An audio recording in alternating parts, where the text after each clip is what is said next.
Here is an EO Alive Grande story. We want to show you a behind-the-scenes look at a unique nonprofit serving children with disabilities in Northeast Oregon. Creating Memories for Disabled Children is a wonderful camp in Wallowa County that connects attendees with nature.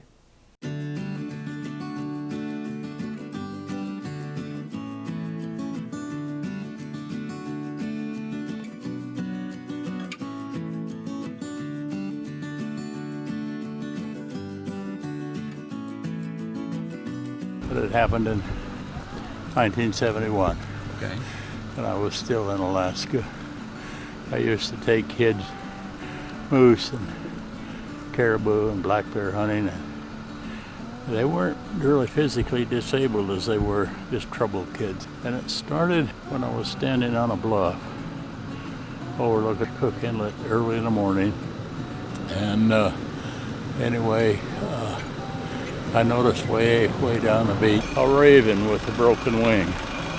I think somebody had probably shot it. The seagulls kept they were knocking this raven off his feet. The first thing the seagulls try to do is take the eyes, but they were pulling feathers out of him like crazy.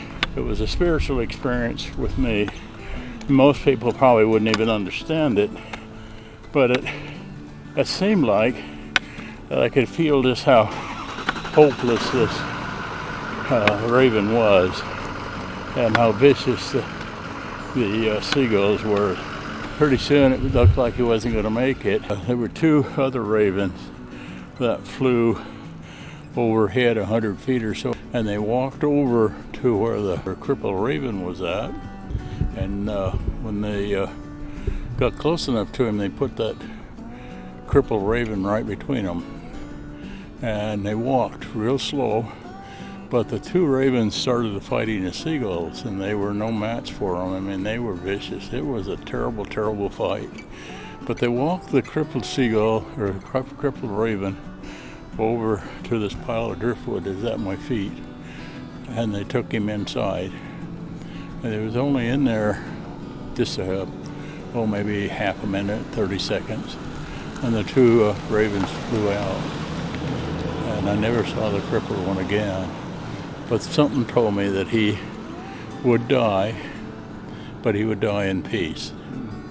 And ever since then, every time I get around somebody that has some kind of disability, I want to help them.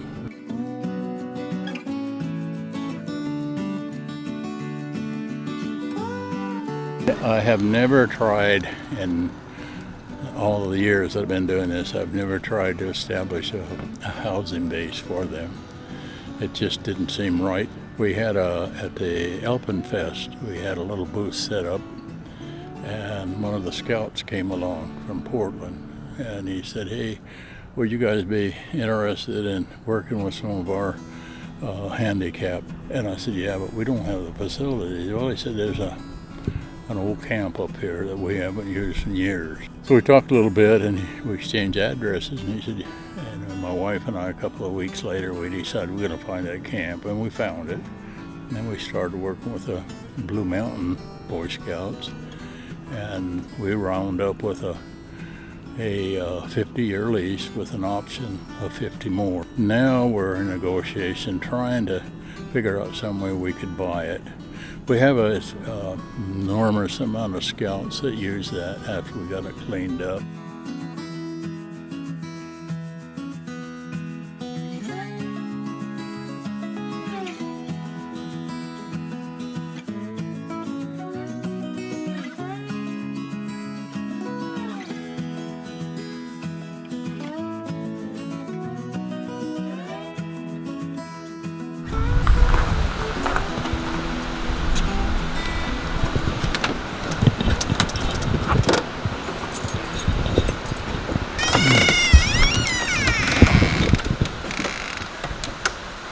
Anyway, see this set of stairs?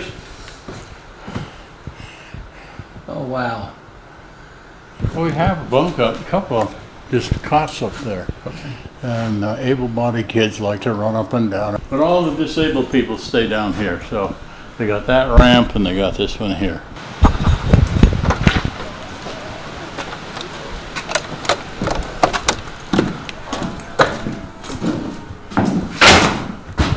all of these rooms and stuff I cut out. There was a wall right here that went out this way, and then it cut back. And this was supposed to be a bedroom area. We cut all of this out. That was all there.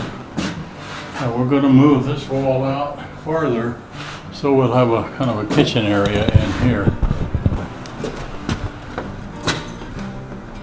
Wow.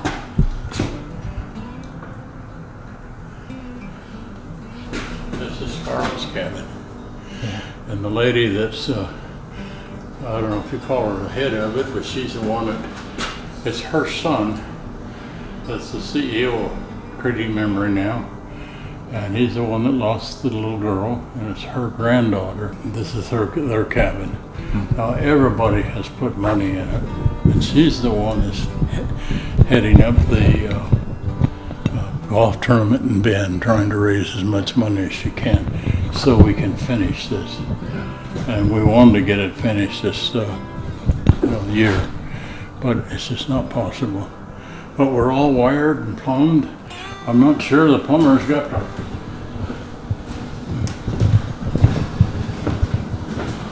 I don't think he's been here yet. Yeah, he has been. I get to operate the furnace. This is Jenny's cabin. She's a little girl. She's 9 years old. And she ran in behind a pickup when it was moving. All of the drug apparent and cots and mattresses and everything. Stripped it down so that we can put a bathroom out here, and a kitchen will go in here. This is a set of doors that will go into that. We'll go out here with a deck that's 12 feet long, and it'll taper go on the side of the building. That window there will be stained glass, and all of this is a 2x6 tongue and groove. We'll salvage all of that we can, and we leave these main beams and we'll finish them off. So we get all the light down in here. And then this will be a loft with a pull down stairs.